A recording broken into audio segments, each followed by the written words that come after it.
Welcome to the garden. Today I cut down all my basil flowers in the hopes of getting one more big harvest in. I'll keep all the flower stalks.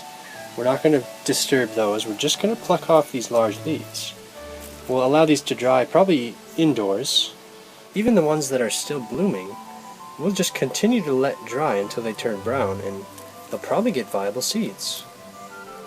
So today I'm just going to harvest these, give them a rinse, and make a quick little pesto. The older leaves in my area, at least in Minnesota, tend to get this sort of a black fungus thing. It can be washed off. It's not going to compromise the leaf. Keep in mind though that once your basil flowers, it's going to change flavor just a little bit. But in a pesto with a bunch of garlic, I think that'll be fairly subtle.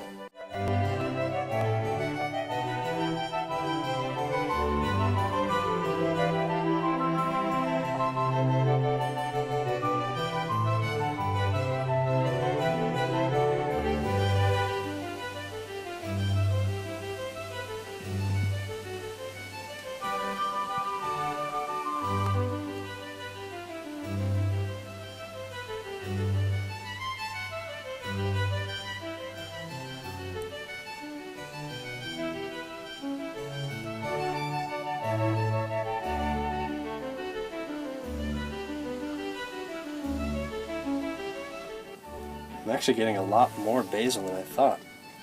So it's a good idea to rinse them in a bowl if you're going to do a big batch. I find that to be much more efficient than running a sink. This way we can let them soak, you can skim off the top, sand and stuff will sink to the bottom, so it's actually a pretty efficient way to rinse. Here's the final bounty. It's just a huge, huge pile of basil. I think it tastes more and more like mint as it flowers. Besides all the leaves, we got tons of flowers. These I'm going to continue to let dry. A lot of them are already turned brown and should have viable seeds already. But we'll wait till they all turn brown and then harvest them all in one big batch.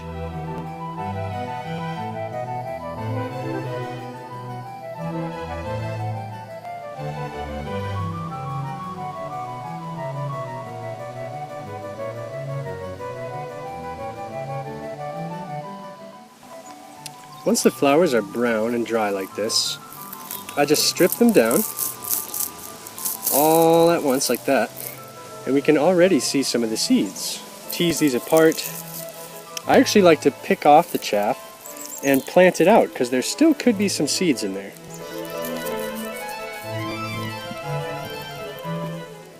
And to plant them out, it's really simple. You basically want to press them into some prepared soil because they're so small. We don't want to bury these very deep.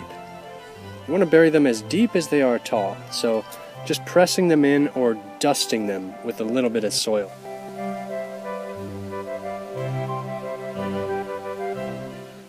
I like to do my pesto in a blender. That way the finished product is really nice and smooth and we can do a huge batch all at once. Usually I like to start with the nuts. Traditionally they use pine nuts, but I just use almonds, and you might want to chop these down or start them in the blender and just kind of pulverize them a little bit first. Same thing with the garlic and even the basil, I'll just chop it down a little bit.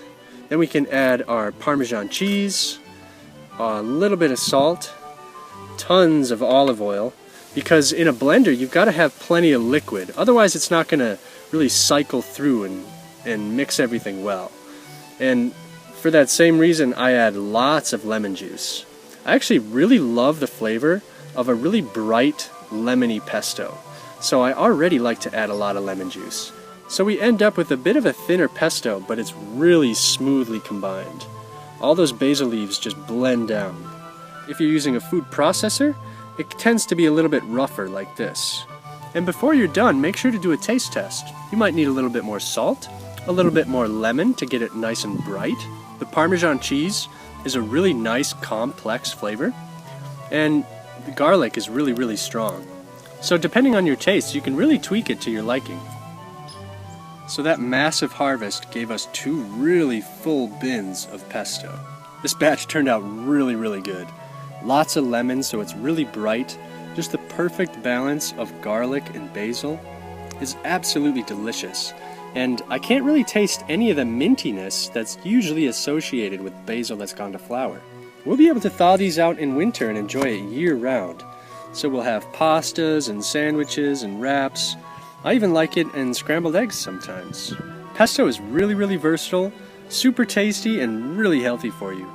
So I hope you give this a go in your garden. Thank you all so much for watching, and I hope to see you next time.